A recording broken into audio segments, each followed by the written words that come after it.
In this video, I'm going to show you 7 proven, profitable, and effective strategies you can use right now to grow your business. Because in today's hyper-competitive business world, simply showing up is no longer enough. If you want to succeed today, you need a way to stand out, get noticed, and be seen and heard above all the noise and sea of competition surrounding you. So, let me show you how it's done. The biggest problem with marketing today is that it's overwhelming. So many different strategies and tactics and tools and tips to try, and everybody screaming at you that their way is the best way, if not the only way. That's why in this episode, I'm gonna help you cut through the clutter and give you 7 of my best marketing strategies to help you grow your business and do it quickly. These strategies have worked for me, they've worked for my clients, and they've worked for my students that I've taught it to and that have applied it in their own businesses to get more leads, more clients, more customers, and more sales and revenue. So with that said, let's kick things off by talking about one of the most important marketing fundamentals and principles, really a strategy or a framework that you want to apply to all of your marketing moving forward. It's called STPD, which kind of sounds like a disease. But understanding this is key to your marketing success. So let me break it down for you now. The S stands for segmentation. And essentially what this has to do with is taking a look at your entire market, that entire pool of people that you could potentially serve, and then putting them into different buckets or brackets or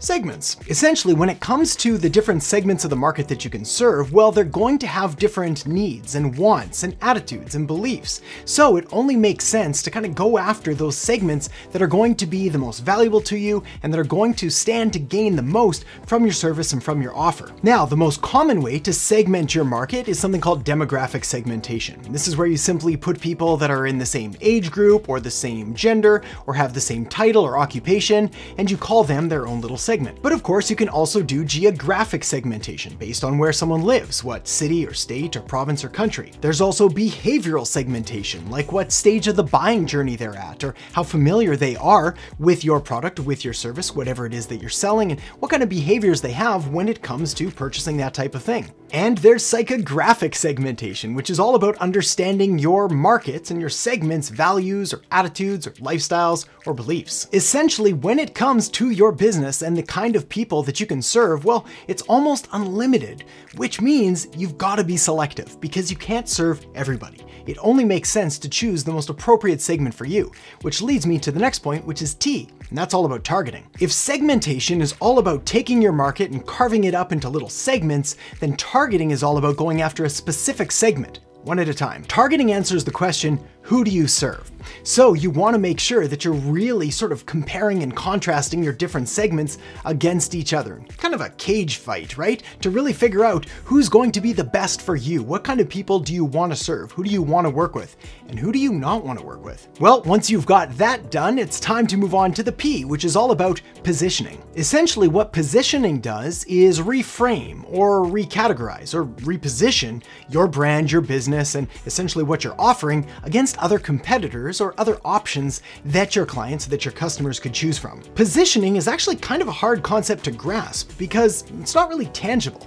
Instead, it's kind of the thoughts or the beliefs or the views that a potential client or target or segment that you're going after has about where your business stands in relation to others. Essentially, what that means is when someone thinks about you and about your business, what do they think of? Are you faster or better or cheaper? Or are you there in 15 minutes? Are you superior customer service? Are you more reliable? Whatever it is, where do you stand in regards to your competitors? Of course, one of the best ways to establish a really solid and dominant position in your market, well, that leads us to the D, which is all about differentiation. Fortunately, differentiation is exactly what it sounds like. It's how are you different than everybody else around you. So if positioning is how your clients and customers perceive your business to be, then differentiation is what are the characteristics or attitudes or style of your business that actually makes it different and hold that position. Now, there's a number of ways to achieve better targeting and segmentation and positioning and differentiation and all of that stuff, but one of the best ways and one of the most effective ways to grow your business quickly is my next point here, which is to really spend some time improving your offer. One of the biggest reasons that most businesses fail to get traction with their marketing or fail to grow at the rate or the speed that they truly want is simply because they're lacking a truly irresistible offer. Long story short, what they're putting out to the market just isn't appealing or intriguing or compelling enough to get their market to actually take action. Now, what I'm not saying is that their business is bad or that their business just isn't appealing, but rather the way that it's packaged and promoted and presented to the market, well, it's lacking a little oomph. And by oomph, I mean appeal. Now, the way to fix this is to really dive deep into your market and into the segment that you've decided to go after. Really trying to figure out what are their pains and problems and fears and frustrations, and how is your business uniquely positioned to help solve that for them, to help them overcome their pains and problems and help them achieve their goals and their dreams and their wants and their desires. The better you're able to describe this and basically articulate it to them, well, the more compelling and more irresistible your offer is going to become. But of course, we can take it a step further by making sure to include the following elements in every single one of your offers moving forward. The first element is what you get. This is all the deliverables and what they get. The next thing you want to do is establish the value. Essentially, what's the value of everything that they get? Not just the price-wise of it, but what is this going to allow them to do or become or accomplish? And what's the value of achieving all those things? Next, is there any bonus that you can throw in? Some kind of incentive or some kind of thing that makes it just that much better? Then it's time to hit them with the price. That part's pretty self-explanatory. But this next part requires a little more explanation, and that's now you want to trivialize the price, which is basically just taking that price and showing why, compared to the value that they're going to be getting, this is actually one heck of a deal. From there, you can move on to a combination of either a straight up guarantee or a guarantee combined with a risk reversal. What this allows you to do is to take some of the pressure and some of the fear off the client and customer and put it back on your business. Finally, for bonus points, you want to include some element of scarcity or urgency or exclusivity or limitation. If you give someone the option to take action now or take action later, more often than not, they're gonna take action later. And later, more often than not, ends up being never. So now that you've got to work fixing your offer, well, it's time to talk about the next thing you can do to dramatically increase your business and grow it quickly, which is to use a tiered offer structure. Here's the deal. Well, it's impossible for me to tell you exactly what you should be charging for every single one of your offers without knowing any of the details around what it is that you do or how you serve or the value you provide. I can provide you some pretty general guidelines around a loose pricing structure or tiered offer structure that you definitely want to have. Here's the deal. When it comes to different offers and using a tiered offer structure, every business should have at least 3 different offers, and they are something free, something paid, and something expensive. Let me explain. By having something free, it allows you to establish yourself as an authority, as a credible and trustworthy source, and it allows you to provide value in advance of money ever changing hands. This is incredibly powerful because you need some kind of way to initiate a conversation and establish yourself as the go-to leader and authority in your market, and really just prove that you can help somebody before they have to take all the risk on themselves by actually paying you. This is why demos work so well, or why free trials work so well, or why those tasty little samples at grocery stores work so well. The next thing you need to have is something paid. Now, again, this is going to be relative depending on if you're selling something inexpensive or incredibly expensive, but typically you need some kind of a gateway offer, some kind of an entry point into your world that allows somebody to get involved without having to remortgage their house. After that, you need something expensive. Now, the point of the something expensive is kind of multifold. One of the biggest things though is to take the people that have gone through your free stuff, they've upgraded to your paid stuff, and now they're looking for that next level of results and commitment. Well, that's where something more expensive comes in. But it has another benefit as well. By having something more expensive, especially if it's publicly announced and the price is freely available for anyone to see, it also price anchors everything else, making everything else look like a far lower commitment and therefore easier to kind of bite off and chew. The key though with this tiered offer structure, having something free, something paid, and something expensive, is to make sure that you've got a very clearly defined customer journey that guides people from step A to step B to step C. Almost forgot my alphabet there.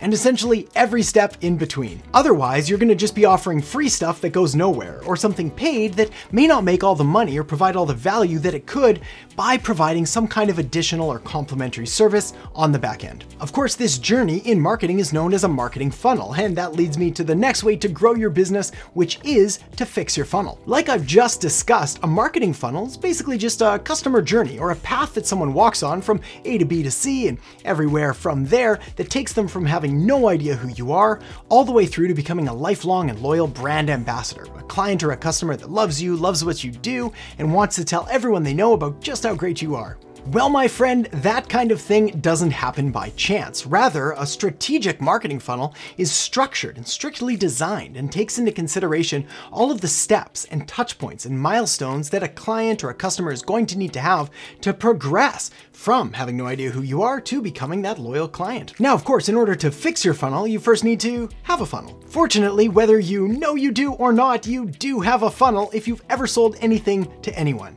There is a path that someone went through in order to find out about you and inevitably buy from you. And that's a funnel. Sure, may not be as good as it could be, but hey, we can fix that now. Now, marketing problems, especially in the context of marketing funnels, typically have one of three different problems, or if you're really unlucky, all three of them. The first problem is that not enough people even enter your funnel, which means you're not getting any attention, any leads, any clicks, any traffic, anybody to even know that you exist. And of course, nobody can buy from you if they don't know you exist. This is why step one of the funnel is pretty much always to get some kind of traffic or attention towards your business and towards your offer. The next problem that people have is that people may know about them, but they're not buying, which means you've got some kind of a conversion problem.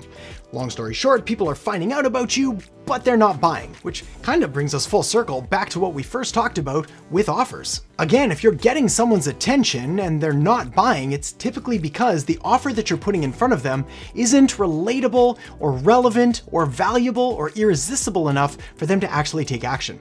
So you gotta fix that. And then the third problem, which is kind of an after the funnel fact, is that people may buy once, but they don't stick around and they don't come back and they don't tell anyone about you. That issue is typically a delivery or fulfillment issue, where essentially maybe there's been a little bit too much overpromising and a little bit too much under-delivering. The obvious solution there is, well, simply to fix the fulfillment and delivery and make sure that you're actually giving people what they want and what they signed up for. Every step of this is incredibly important, especially if you want to grow your business quickly, and it should have some kind of a number or metric assigned to it. In marketing and in business, we call these KPIs, or key performance indicators. So let's talk about that next. When it comes to trying to grow your business, clearly you're going to need some kind of a goal, some kind of an objective, some kind of an outcome that you're aiming for. And of course, you're going to want to reverse engineer this and set up little milestones and little tracking numbers along the way to make sure that you're moving in the right direction. Well, those metrics, those numbers are KPIs, key performance indicators, and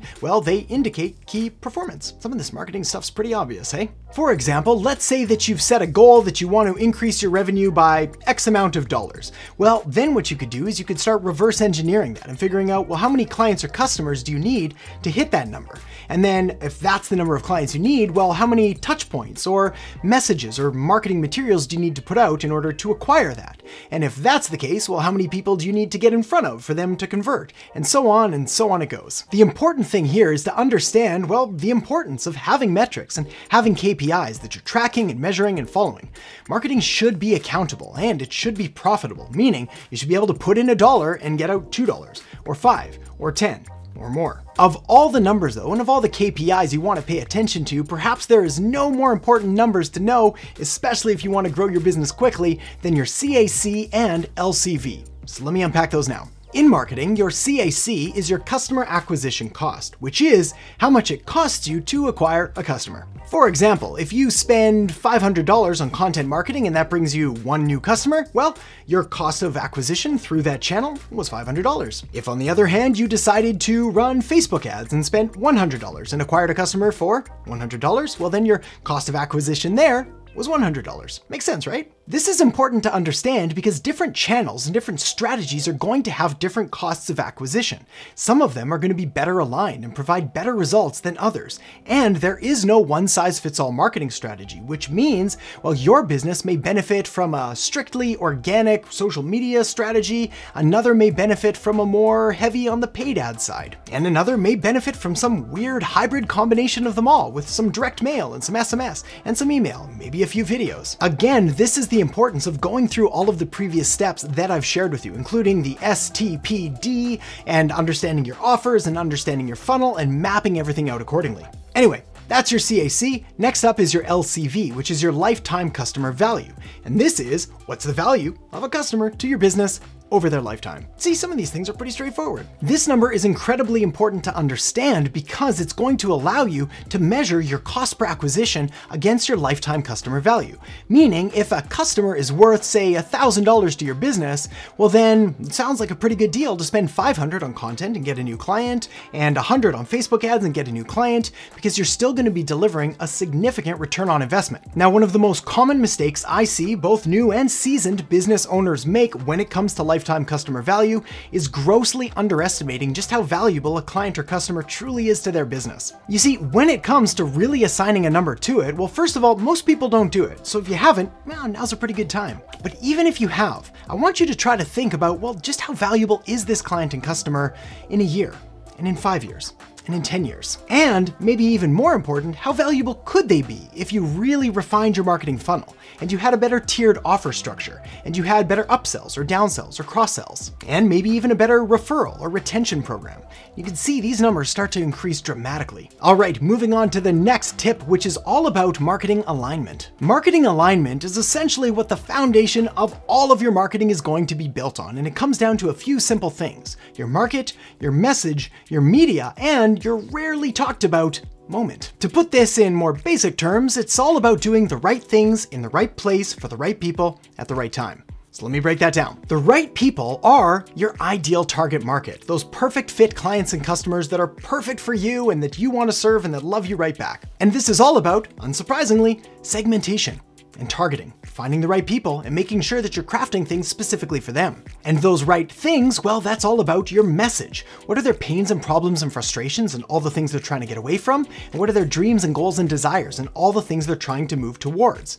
Your content, your marketing, your messages should be about those things, about their pains and problems, and about how they can get relief or a solution to them. Your right place is the media. And essentially, this is about finding where they're present and active online or offline, and then going there, and only there, ignoring everything else. The reality is just because some guru or expert told you that this social media network was the latest and greatest thing, or you need to be doing this or that or whatever it is, if your ideal target market and the people you want to serve aren't there, there's no point going there. So please don't. The reality is that you don't need to do everything. You don't need to be everywhere, nor should you. You just need to do the right things in the right place for the right people, and of course, at the right time. Which leads me to moment. This last step, this moment, is so rarely talked about, it nearly blows my mind because it's so incredibly important. See, here's the deal. When it comes to your clients and customers, there's three groups of people. There's around 3 to 5% of the market that's ready to buy right now. They've got cash or credit card in hand, they're looking for a solution, and they want to buy and get their problem solved, and they want to do it now. But then there's 10% of the market who's just doing a little bit more research. They're going to be buying, but they're going to do so in the next, say, 30 to 90 days. And then there's the biggest section of the market of all, which is 85%,